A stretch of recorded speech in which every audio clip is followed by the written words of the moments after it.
Assalamualaikum warahmatullahi wabarakatuh. Halo semuanya.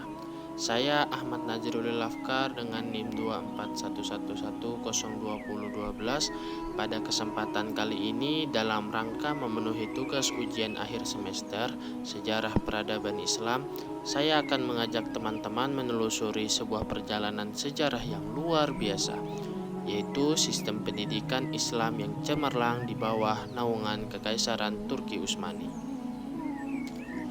Turki Utsmani bukan hanya dikenal karena kekuatan militernya yang menaklukkan banyak wilayah, tetapi juga karena warisan intelektual dan sistem pendidikannya yang menjadi fondasi peradaban Islam selama lebih dari 6 abad. Bagaimana sistem itu bekerja dan siapa tokoh di baliknya? Mari kita simak penjelasannya. Kerajaan Turki Utsmani didirikan pada akhir abad ke-13 Masehi, tepatnya 1299 oleh Osman I di Anatolia. Sejak awal berdirinya, pendidikan Islam sudah dijadikan fondasi utama struktur negara. Visi Osman I adalah menciptakan tradisi pendidikan yang kuat untuk melahirkan ulama dan birokrat yang handal. Sistem pendidikan tradisional Utsmani ini berakar dari model madrasah klasik masa Seljuk. Madrasah bukan hanya tempat belajar, tapi menjadi pusat interaksi sosial. Fokus utamanya tentu pada Al-Quran, hadis, fikih, dan bahasa Arab sebagai kunci memahami Islam. Secara struktural, lembaga pendidikan di masa Turki Utsmani terbagi menjadi beberapa tingkatan. Pertama, ada mekteb, ini adalah pendidikan dasar untuk anak-anak. Kedua, madrasah, sebagai pendidikan menengah dan tinggi. Dan ketiga, di era yang lebih modern, nanti muncul Darul Funun, yang merupakan cikal bakal universitas modern. Yang menarik, keberlangsungan lembaga-lembaga ini sangat didukung oleh sistem wakaf.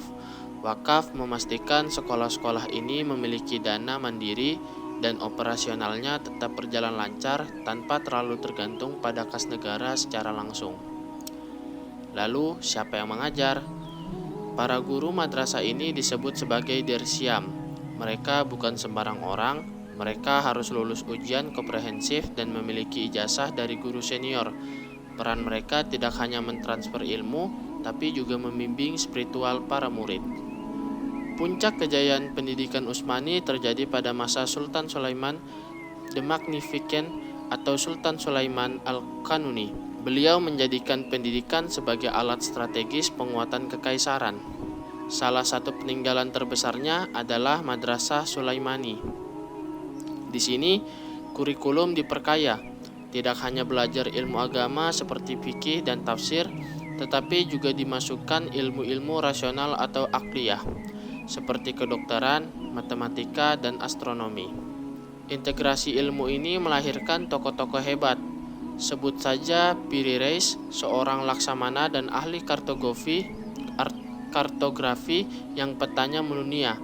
Ada juga Ali Kuscu, ahli matematika dan astronomi, serta Ebu Sud Effendi, ahli hukum Islam yang memformasikan sistem peradilan Utsmani.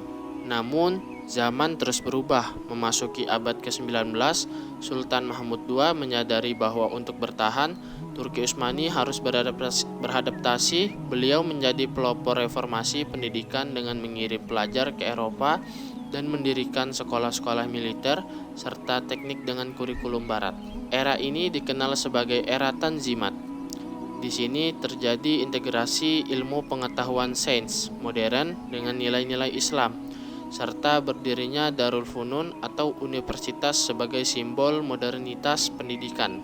Sayangnya, berbagai faktor internal seperti korupsi, birokrasi, dan kemunduran ekonomi, serta faktor eksternal seperti tekanan imperialisme Eropa dan Perang Dunia Pertama, membawa kekaisaran ini pada kemunduran dan keruntuhannya di awal abad ke-20. Sebagai kesimpulan, sejarah pendidikan pada masa Turki Utsmani mengajarkan kita tentang pentingnya keseimbangan antara ilmu agama dan sains, serta kemampuan untuk beradaptasi dengan perubahan zaman tanpa kehilangan jati diri keislaman. warisan intelektual mereka tetap menjadi referensi berharga bagi dunia Islam hingga hari ini. Demikianlah pemaparan mengenai sejarah pendidikan Islam pada masa Turki Utsmani. Semoga bermanfaat dan menambah wawasan kita semua. Terima kasih atas perhatiannya. Wassalamualaikum warahmatullahi wabarakatuh.